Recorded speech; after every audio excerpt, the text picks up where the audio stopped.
Y seguimos aquí con nuestra sección de literatura en scooter, literatura encima de una Vespa, literatura con una lambreta, lecturas recomendadas para este verano, para esta primavera, para este otoño, para invierno, cosas curiosas, culturales, siempre una sección acompañados con nuestro gran compañero vespista, también lambretista, Toño Feijo, que nos acompaña al otro lado de las imágenes, porque tengan en cuenta, queridos míos, que a partir de julio nos vamos a tomar un respiro, eh, vamos los martes también vamos a descansar y ya volveremos a vernos en septiembre, octubre aproximadamente con esta nueva sección, preparando nuevas lecturas, preparando nuevos capítulos de literatura en scooter.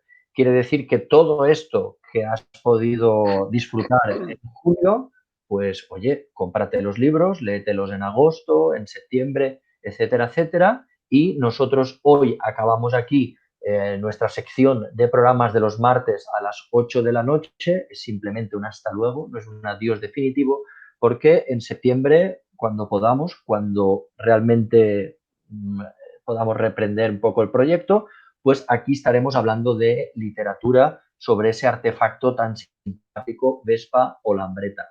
Toño Feijó, ¿qué nos traes hoy? Buenas a todos los que nos escuchan desde todos los lados del mundo.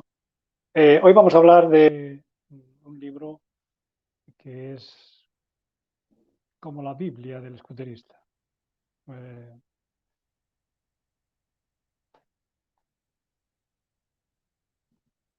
Estos dos intrépidos españoles que se les ocurre la idea de dar la vuelta al mundo en 79 días en una Vespa en los principios de los años 60. De esto vamos a hablar. Un libro, una lectura amena, entretenida, con mucha fotografía, con mucha imagen, un texto con un tamaño fácil de leer, que engancha enseguida y que puede ser una bonita lectura para este verano.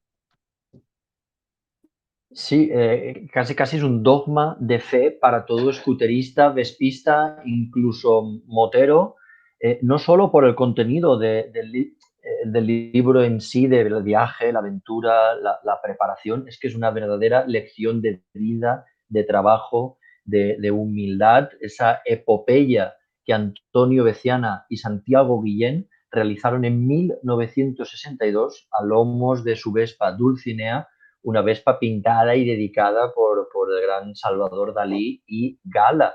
Quiere decir que viene a ser incluso un poco un reflejo de la época de esos años 60 en España, que empezaba un poco a abrirse. Y Toño, ¿qué destacarías de esa joya en libro?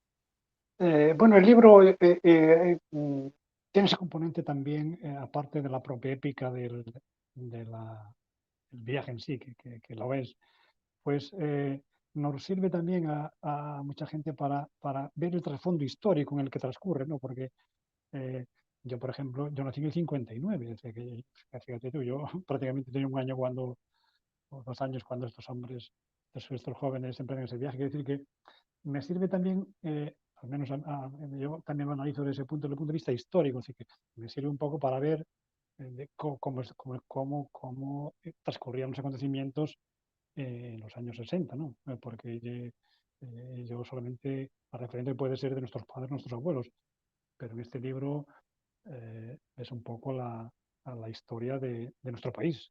Efectivamente, estábamos en una época, una dictadura, y entonces, bueno, pues aquí se refleja un poco la época en la que vivíamos y el deseo de dar a conocer con este viaje un poco, entiendo un poco, poner un poco España en el mapa, eh, y un poco algún síntoma, algo, no sé si sería de aperturismo, ¿no? El, el trasfondo político es importante para ver un poco. A veces estos viajes de estos y otros tipos de viajes, aparte de del propio viaje en sí, sirve un poco para conocer cómo era la época. Aquí lo escuchábamos en el programa que has emitido recientemente. cómo eran los países por los que pasaban, las condiciones de vida, las carreteras, em, cómo se podía repostar, comer, dormir. En fin, eso en fin, también vale para conocer un poco cómo se vive en otras partes del mundo, o se vivía en Claro, esa época. casi un contenido antropológico, un estudio de la sociedad de hace Claro, 60 años, 60 años, porque claro. como bien hacías tú esa referencia del programa que tuvimos hace un mes, en el que cerramos nuestro ciclo de programas en directo de los jueves a las 10:30, era una verdadera lección de vida. Incluso Antonio Beciana nos destacó que muchos países que hoy en día puede ser que consideremos o que tengamos esa imagen de países peligrosos, fueron los países que mejor se sintieron atendidos. Países como, por ejemplo, Como Irán, Irán, donde Irán, yo he Irak. ido a Irán, yo he estado 15 días viajando en Irán, yo es uno de los países más hospitalarios que he tenido, que puedo decir Que no se que he corresponde vivido. con la imagen política de actual. Exacto.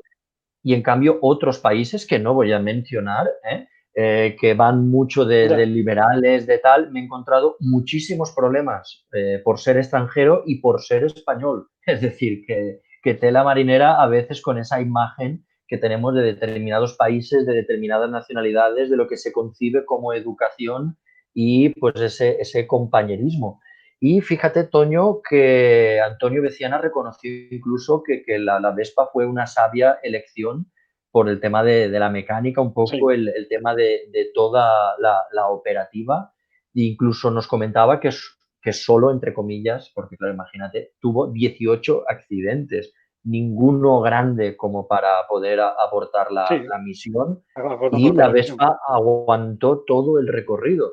¿Vale? Porque realmente sí que es verdad que iban parando y iban reponiendo y fue una auténtica epopeya. ¿Qué sensación te da a ti la lectura de ese libro, Toño? Bueno, me pareció una aventura increíble en aquella época, ¿no? Y, y la verdad es que no sé cómo calificarla, pero es algo grandioso. Es decir, que y recorrer todas esas instancias. En el libro a veces obviamente tienen que ir más rápido, a veces por temas de que han perdido algún tiempo en algunas cosas y demás.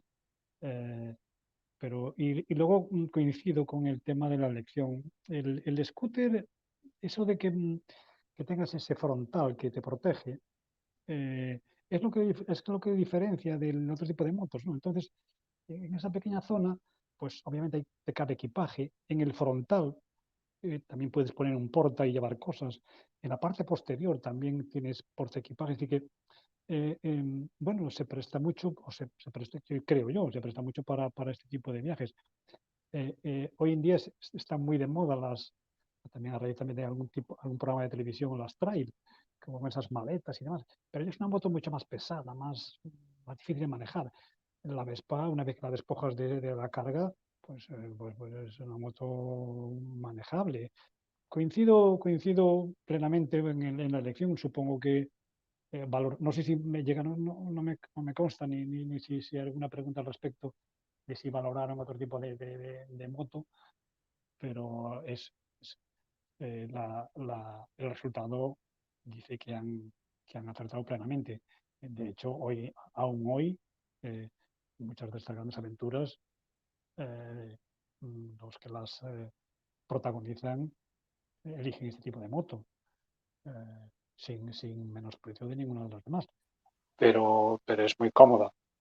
Claro, y es que a la moto siempre lo comentábamos que sí, que a la moto la hace grande el despista, como dijo nuestro Sí, sin compañero duda, también, Jorge sin duda. González y demás, pero da la sensación de que gracias a ese modelo en concreto de moto, pues la gente te abre muchísimas puertas, porque igual vas con otros modelos más caros o más llamativos o más tal, y no es lo mismo que ver a dos echando gasolina en una gasolinera de Pakistán, que Que hasta no. incluso, Yo pues, creo que no, con una Vespa o con una Lambretta, con un scooter, no pasa desapercibido porque es un icono. Entonces, son de estas cosas que asocias, conoces a lo mejor por la marca, Entonces se produce esa asociación de idea. Entonces el scooter, la Vespa, es algo que, de hecho, estás por ahí en Mm, alguna una concentración y se te acerca gente mayor.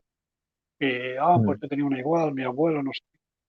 ¿Sabes? Claro, o Es, cuando oyes el motor, es muy ya. identificativo. Estás en el balcón de tu Y casa o estás en luego la calle y dices, eso es una Vespa. hay que tener en cuenta que también fue muy acertada la creación. Veníamos a la posguerra. Yo creo que era un vehículo, o sea, un vehículo que permitía movilidad, que apenas había, ¿no? Entonces, antes de la llegada del automóvil o en los principios y tal, es muy socorrido las dos ruedas porque te permitía ir al trabajo, te permitía el fin de semana, te permitía un poco de viaje. Hay muchísima literatura y muchísimas anécdotas que se recogen en scooter, que no, que lo hacen interesante. Claro, claro. Mirar, ahora por ejemplo estoy sobreimponiendo aquí la portada del libro, un libro que el viaje se desarrolla a partir de 1962, concretamente en 79 días, porque empezaron el día de Santiago, fiesta nacional aquí en España, y el objetivo era volver el día de la festividad de la Virgen del Pilar. Y así lo cumplieron en 79 días, vuelta al mundo en Vespa. Ha tenido varias ediciones. La edición que tiene Toño Feijó es con tapa dura. Yo tengo otra que es con una tapa diferente. Y pensar que el Sí, precio de este libro, que ronda los 20 euros aproximadamente, gran parte, por el tema sobre todo de la impresión del coste, va dedicada a causas benéficas. Y según Antonio Veciana, dentro de poco que se habrán ya cubierto todos esos costes de impresión, promoción, publicidad y tal, el 100% de lo que estés pagando por ese libro, que son 20 euros, van a ir a causas humanitarias, causas solidarias. Es decir, imaginaros, además, un poco ese concepto, esa idea de que cuando estás comprando un libro, estás ayudando a muchísima gente a sí, solventar problemas básicos de vida. Y ahí tenemos sí. también en pantalla estos dos pedazos de intrépidos con Dulcinea en una de sus misiones especiales, una Vespa que pesaba, si no me equivoco, 159 kilos sin estar cargada, pero que claro, que cuando la cargaban, pues era una moto ya que se iba a bastantes kilos más y que aguantó perfectamente, con el único problema grande mecánico de la rotura del Sí. cárter.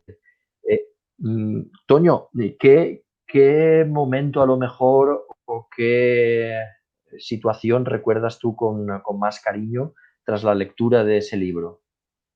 Bueno, hay muchos. La verdad es que tú coges el libro y lo pones en cualquier página, una vez que ya lo has leído, y vuelves a recordar los pasajes por los que han pasado.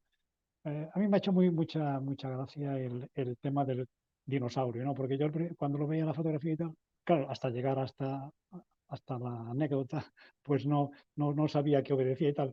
Y claro, me preguntaba por qué. Entonces, es interesante lo del,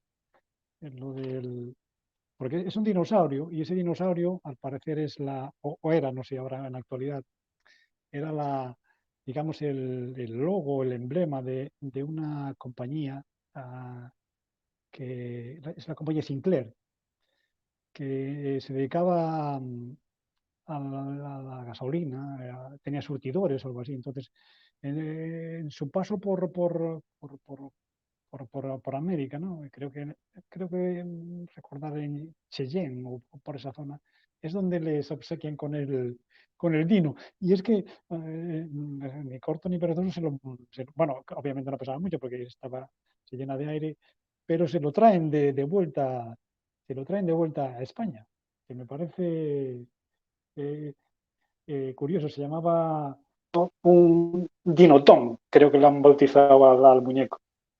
Sí, sí, Un dinosaurio hinchable. Muy ahí curioso. lo Esa tenemos época en me. imágenes. Sí, sí, Sí, sí, sí, sí. el EPI ahí lo recoge perfectamente porque hay fotografías de hecho, Sí, acabo de buscar otra y aquí dentro del libro está, se- está la referencia esta referencia ahí que hablábamos del antes, dinosaurio con el dinosaurio ahí hinchable.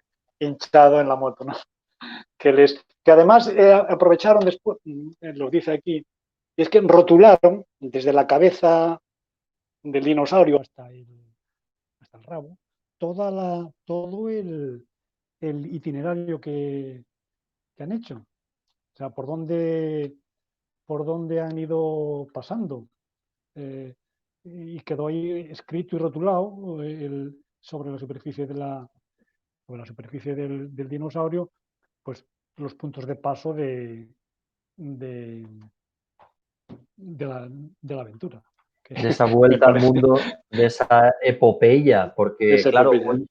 hay que decirlo que en el 2018 Marcus Mayer realizó un viaje similar inspirándose en ese gran mito de Antonio Veciana Uh-huh. y Santiago Guillén y que realmente lo desarrolló en 80 días, lo hubiese podido acabar antes, pero es todo un caballero y por no romper ese récord, cosa que le hace aún a Marcus Mayer igual o más mítico que ellos dos, pues estuvo 2 días completamente parado en Navarra esperando a que se cumpliera el día Uh-huh. 80 Sí, sí, sí, sí. para respetar ese récord.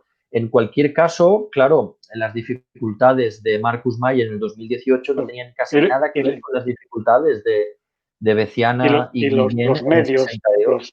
los medios, el estilo de viajar también son distintos. Por lo que reconoce Marcus, eh, hay distintas formas de viajar. En estos dos casos, yo no sé si en el caso de Marcus, en el caso de Santiago y Antonio, pues era, era que ellos querían, digamos, hacer un día menos que lo de la película. Entonces, claro, eso significa que tienes que pasar de largo, digámoslo así, o tienes que en algún momento dado hacer muchos kilómetros para cumplir el objetivo, porque el objetivo era hacerlo en ese plazo. Yo personalmente soy más de viajar de manera, claro que hay que tener tiempo y otra serie de circunstancias, pero no tener esa limitación de tiempo, porque si entonces te obliga a correr o te obliga, entonces pasas de largo por muchos sitios que te hubiera gustado ver. En ese sentido, quizás, no sé, Marcus se paraba más que a lo mejor con la gente y no le importaba quedar un día o dormir si estabas a gusto. En el libro que hemos comentado de los creo que fue el primer programa con el italiano Bettinelli, pues Bettinelli, digamos que si llevaba alguna preparación, pero digamos que iba a lo que le surgía. Si le gustaba un sitio y le recomendaban visitar tal cosa, ya se iba. Se desviaba rápidamente del trazado inicial. Es decir, que de alguna manera improvisaba mucho. Eh, es otro estilo de viajar, claro, que no tenía, a lo mejor no tienes, si tienes fechas de vuelos o aviones o puntos de paso fijos, pues estás más limitado. Pero es bueno a veces dejarse llevar por el camino. Sí, son esas ventajas que sobre todo tienes cuando viajas, de que puedes elegir ese camino o bien personas muy meticulosas que preparan todos sus viajes hasta el Sí, más sí, sí. mínimo detalle, como Haf o como Jorge González de Argentina, que estuvimos hablando con él recientemente, o personas que son mucho más aventureras, como Brandon Quintero, que salió a recorrerse 22 países por Hispanoamérica y se tiró Son, 22 meses son, pues exactamente, disfrutando de la carretera. son formas de viajar en que obviamente, aunque hagas un pequeño viaje, tienes que hacer una mínima programación, sí que tienes que hacer cuando vas a pasar carreteras, estados y demás. Y luego a partir de ahí, pues bueno, hay formas y estilos de hacer el viaje, claro. Pues Claro. una lectura 100% recomendada. Este Recomendable, libro recomendable. quiere Recomendable decir por, por, que es el Santa Santorum, sí, sí.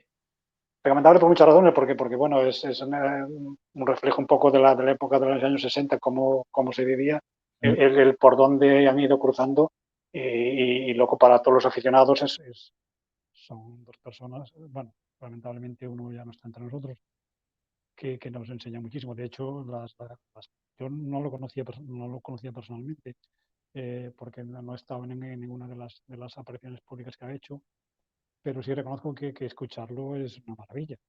Sus palabras transmiten transmite unas sensaciones que me son familiares y en su mensaje me llega, ¿no? El- el hablar a favor de las buenas cosas que para mí también el escuderismo, a mí también me las ha dado, porque gracias a la moto eh, he conocido gente que de otra manera no conocería y que no solamente por el mero hecho de compartir la afición, pero me transmite muchos valores. Yo soy de los que digo que el escuderismo es muy sinónimo de solidaridad.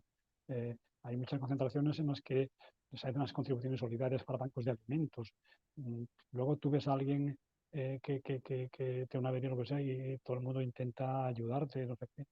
Hay mucha camaradería entre nosotros y no nos conocemos de nada, porque vivimos en una punta de España, o sea, vivimos en extremos diferentes, pero Sí, sí, compartimos algo en común. en cualquier parte. Y sí, efectivamente, lo que se aprecia del mundo Vespa, que lo hemos comentado en varios programas de los jueves que hacíamos en directo, de esa camaradería, como tú bien dices, Ujú. que igual con otras motos, con otros colectivos, pues no Bueno, llegas a percibir o yo, a palpar. yo no lo sé. Cuando veo, por ejemplo, los harlistas, pues entre ellos también hacen piña y luego también hay de otras marcas que también hacen y tal. Y yo creo que hay ese sentimiento es común a la moto. Y yo creo que se ve un poco más en el tema del scooter, pero es una opinión personal, tampoco. Sí, no, no, pero que se vean muchas veces reflejadas. Pues por lo Ujú. tanto, para ir cerrando ya esta primera fase de nuestros capítulos, de nuestros episodios de literatura en scooter, estos 4 capítulos que hemos venido realizando, hablando de Jorge Bettinelli y su viaje desde Roma a Saigón. También Saigón, estuvimos hablando de la Lambreta, de la creación de la una Lambreta, un monografía. poco toda su evolución, también del cómic de Juanfra, del compañero Epi, y hoy para cerrar este pequeño ciclo, como no, hablamos de esa vuelta en Vespa al mundo en 79 días. Y que sirva como homenaje, porque por supuesto que se lo merece y es encima una gran persona, Antonio Veciana, pero hay que recordar que todo ese viaje lo planificó con Santiago Guillén, que desgraciadamente nos abandonó, nos dejó en los años Bueno, 70. y seguro que ellos también lo mencionan. Obviamente ellos dos son la cabeza visible, pero obviamente no se nos escapa que detrás Había muchísima familiares, gente, familiares y mucha gente involucrada, la marca, las firmas comerciales, en fin, hay un apoyo exacto, que, como lo de siempre, que que ellos les apoya son los protagonistas, o pero la punta del eh, iceberg. a punto de iceberg, Está claro, sin duda. está claro. Es una forma, Pero yo que creo que sí, es una buena forma de terminar este capítulo también, de la misma manera que las charlas del jueves se terminaron con la entrevista con Antonio, pues qué mejor también homenaje, acabar este ciclo de charlas sobre literatura comentando este libro.